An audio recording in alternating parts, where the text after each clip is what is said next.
The overall goal of the organoid reconstitution assay is the functional analysis of the two major components of the intestinal stem cell niche, LGR5 positive and the Paneth cells, through their genetic or biochemical modification, followed by reconstitution into self-renewing organoids.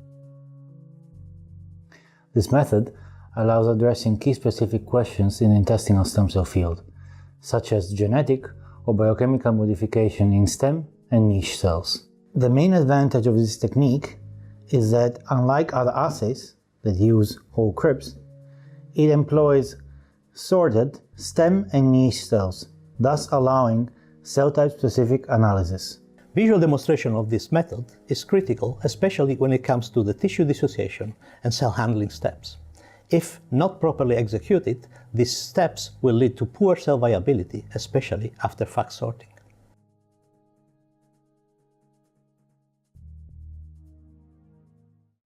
Begin this procedure with preparation of materials and sacrifice of an LGR5 mouse on a C57BL6J background, as described in the text protocol.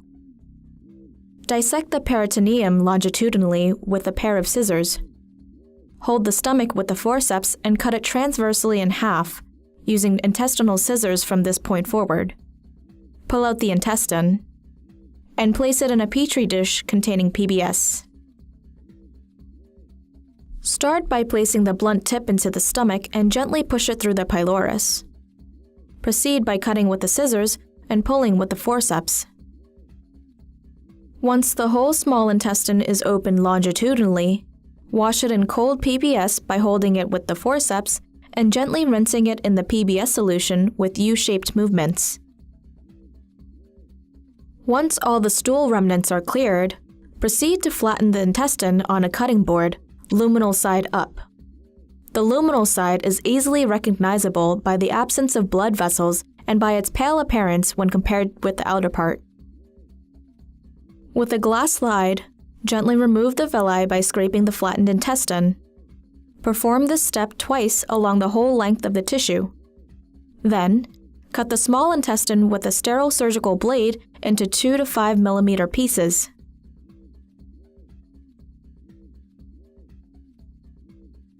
Place the small intestinal fragments in a 50 ml tube containing 10 ml of ice-cold PBS.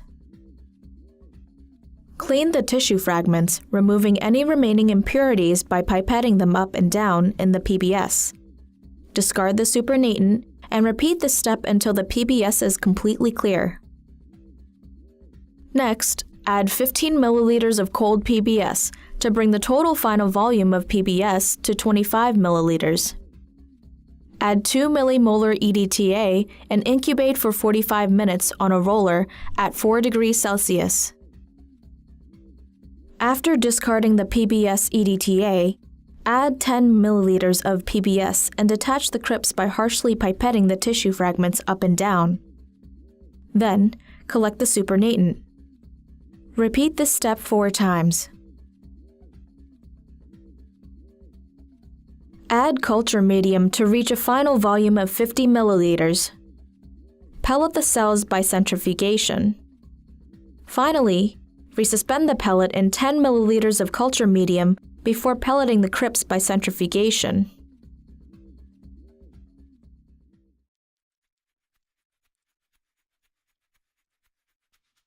For single-cell preparation, first, discard the supernatant of the pelleted crypts and resuspend them in 1 milliliter of trypsin-like enzymes together with 50 microliters of DNase.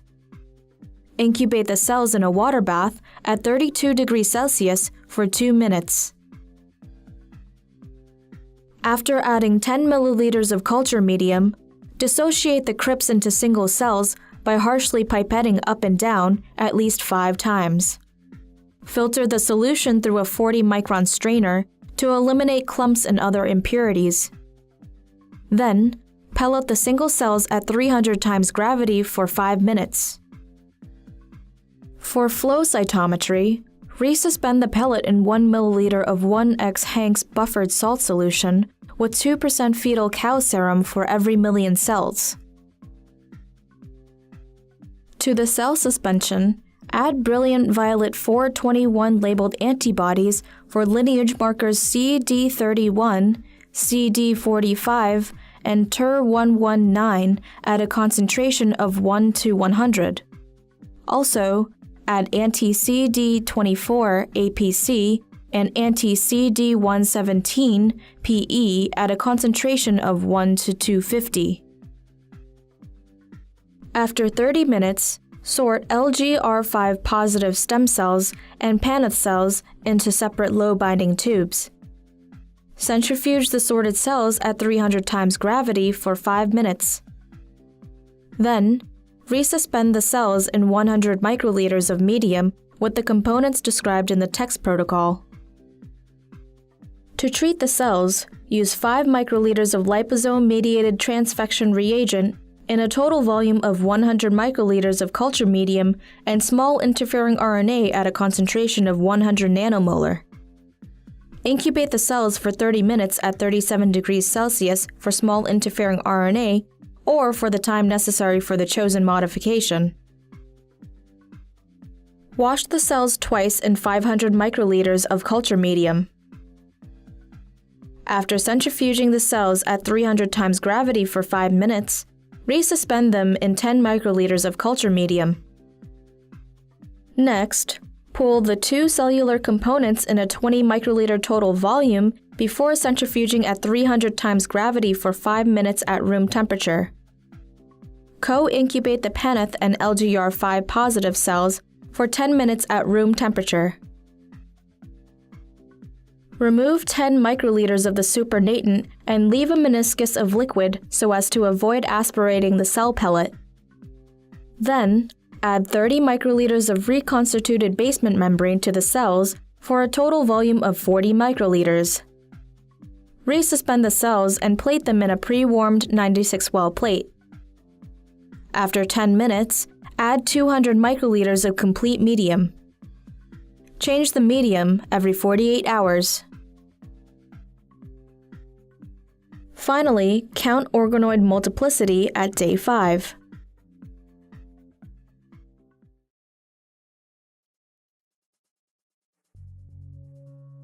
Small interfering RNA-mediated knockdown of the murine APC gene in LGR5 positive stem cells and the resulting activation of the canonical Wnt beta-catenin signaling pathway positively affects organoid multiplicity when compared to their untreated counterparts, or the scrambled sequence control. The constitutive Wnt activation also rescues the requirement for Paneth cells, as previously reported. Furthermore, these organoids appear as hollow spheres, a well-described phenotype for APC mutant or Wnt-stimulated organoids, when compared with the morphology of those obtained from Paneth LGR5 cell doublets.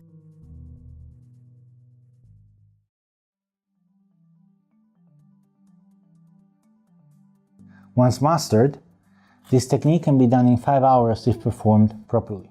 While attempting this technique, it is important to follow all steps and incubation times. After watching this video, you should have a good understanding of how to extract intestinal crypt, prepare a single-cell digest, and reconstitute niche and stem cells to generate organoids. This technique paved the way for the researchers in the intestinal stem cell field to dissect stem or niche cell-specific effects in the mouse small intestine or large intestine. Although this method has been established for the functional analysis of the intestinal stem cell niche, it can also be applied to other somatic stem cell niches like the mammary gland or the hair follicle. Following this procedure, additional experiments can be performed to analyze gene or protein expression in the organoids, such as qPCR or Western blotting.